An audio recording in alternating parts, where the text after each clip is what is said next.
अस्सलाम वालेकुम मेरे प्यारे प्यारे व्यूवर्स को मेरा प्यार भरा सलाम। एक कप बेसन में शामिल करें एक अदद अंडा और एक मज़ेदार और यूनिक सी रेसिपी बनाएं। तो चलिए रेसिपी बनाना शुरू करते हैं। सबसे पहले बिस्मिल्लाहिर्रहमानिर्रहीम। एक कप बेसन लेंगे, इसको अच्छे से छान लेंगे। साथ ही शामिल करेंगे एक अंडा। अंडे को आपने शामिल कर लेना है। अब साथ ही शामिल करेंगे एक दरमियाने साइज का प्याज, साथ ही एक दरमियाने साइज की शिमला मिर्च। इन दोनों को हमने चॉप कर लिया है, ये शामिल करेंगे। अब एक दरमियाने साइज का टमाटर शामिल करेंगे। साथ ही इस पॉइंट पर 2 से 3 अदद सब्ज मिर्चें शामिल कर लीजिएगा टेस्ट के हिसाब से। अब हस्बे जरूरत बंद गोभी शामिल करेंगे चॉप की हुई, ये ऑप्शनल है। अब आपने पुदीना शामिल करना है, तो यहाँ पर 2 चम्मच मैं शामिल कर रही हूँ। अब मसाले शामिल कर लेते हैं। तो सबसे पहले हाफ चम्मच नमक, साथ ही 1/4 चम्मच हम शामिल करेंगे हल्दी, हाफ चम्मच चिली फ्लेक्स या लाल मिर्च का पाउडर भी शामिल कर सकते हैं। 1 चम्मच साबुत धनिया शामिल करेंगे और इस तरह से क्रश कर लेंगे। अब साथ ही 1/4 चम्मच अजवाइन शामिल करेंगे और साथ ही 1/4 चम्मच जीरा। बस यही मसाले आपने शामिल करने हैं और कोई चीज आपने बीच में ऐड नहीं करनी। अब अच्छे से मिक्स कर लेते हैं पहले, ताकि सारे मसाले आपस में मिक्स हो जाएं। इसके बाद आपने पानी शामिल करना है। तो पानी कितनी क्वांटिटी में शामिल करना है ये भी मैं आपको बताऊंगी। तो देखिए, सबसे पहले तो इस तरीके से मिक्स कर लेंगे, इसके बाद पानी शामिल करेंगे। तो आपने थोड़ा थोड़ा करके पानी शामिल करना है, एक साथ ही आपने पानी शामिल नहीं करना, वरना अमेज़ा जो है वो पतला बन जाएगा। ठीक है, तो आपने हस्बे ज़रूरत पानी शामिल करते जाना है। तो मैंने तकरीबन 1 कप पानी शामिल किया है। 1 कप पानी शामिल करने के बाद जब इस तरह कंडीशन हो जाए, यानी कि अभी थिक ही है, तो फिर हम शामिल करेंगे हाफ कप दूध के। और दूध शामिल करने के बाद अब दोबारा से मिक्स कर लेंगे। अब यहाँ पर अगर आपको लगे कि जो बैटर है वो ज़्यादा गाढ़ा हो गया है, थिक हो गया है, तो अब आप पानी या दूध का इस्तेमाल कर सकते हैं। और अगर आपको लगे कि जो बैटर वो बहुत ही ज़्यादा थीन यानी पतला हो गया, तो बीच में आप थोड़ा सा बेसन और भी शामिल कर सकते हैं। तो बिल्कुल यही कंडीशन होनी चाहिए बैटर की। अब बैटर जो है हमारा वो रेडी हो चुका है, इसको साइड पर रख देंगे।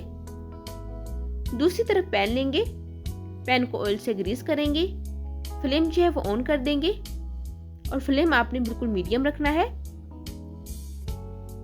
पैन को ऑयल से ग्रीस करने के बाद जब पैन अच्छे से गर्म हो जाए, इसके बाद अब हम बैटर शामिल करेंगे।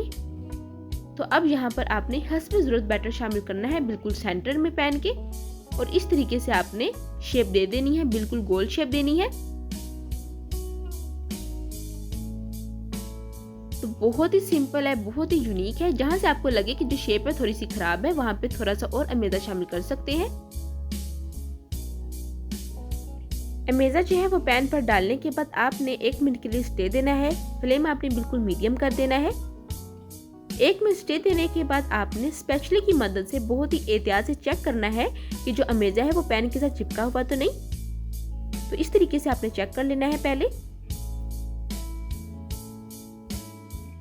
चेक करने के बाद मैं आपको साइड चेंज करने के 2 तरीके बताऊंगी, जो आपको इजी लगे आप ट्राई कर सकते हैं।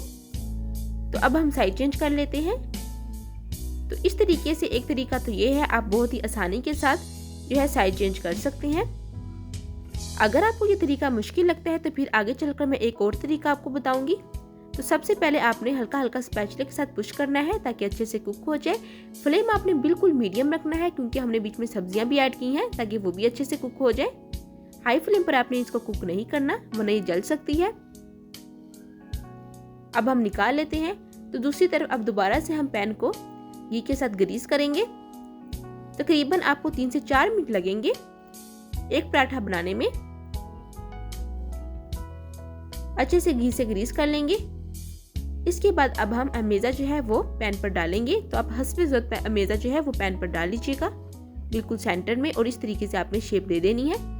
बहुत ही सिंपल सी रेसिपी है। अगर आपके पास टाइम कम है तो आप ये रेसिपी बआसानी बना सकते हैं, और टेस्ट मैं आपको कहती हूँ बहुत ही मज़े का इसका आता है। आप ये रेसिपी ज़रूर ट्राई कीजिएगा। कमेंट बॉक्स में अपना फीडबैक लाजमी दीजिएगा कि आपको ये रेसिपी कैसी लगी। तो देखिए, शेप जो है वो अच्छे से सेट हो गई है। अब आपने इसको जो है स्टे देना है। ये देखिए ऊपर से जो सरफेस है वो ड्राई होना शुरू हो गई है। 1 मिनट तक आपने स्टे देना है और फ्लेम जो है वो आपने बिल्कुल लो रखना है, हल्की आंच रखनी है। उसके बाद देखिए एहतियात से हम चेक कर लेते हैं कि कहीं से लगा तो नहीं हुआ। चेक करने के बाद अब यहाँ पर साइड चेंज करने का एक दूसरा तरीका है। तो यहाँ पर एक प्लेट हम रखेंगे ऊपर और इस तरीके से हमने पैन को उल्टा लेना है। और इसके बाद ये देखिए बहुत ही एहतियात के साथ हम दोबारा से जो पराठा है इसको पैन पर डाल लेंगे। ये बहुत ही आसान सा तरीका है। अगर आपको पहला तरीका नहीं आ रहा तो आप इस तरीके से भी ये रेसिपी बना सकते हैं। अगर आप ये रेसिपी पहली दफ़ा बना रहे हैं तो ये वाला तरीका जो है वो आपके लिए ज़्यादा सूटेबल है। अब आपने बिल्कुल इसी तरीके से जिस तरह हमने पहले पराठा बनाया है उस तरह आपने ये भी बना लेना है। तकरीबन आपको 3 से 4 मिनट लगेंगे एक पराठा कुक करने पर। हल्का हल्का सा घी लगा लेंगे, घी से ग्रीस कर लेंगे।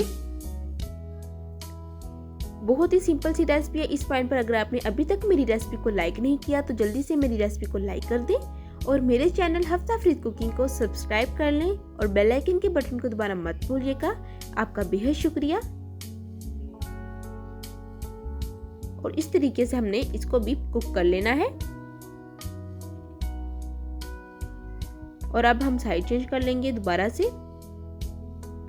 हल्का हल्का आपने स्पैचुला की मदद से पुश करना है। अब डिश आउट कर लेंगे।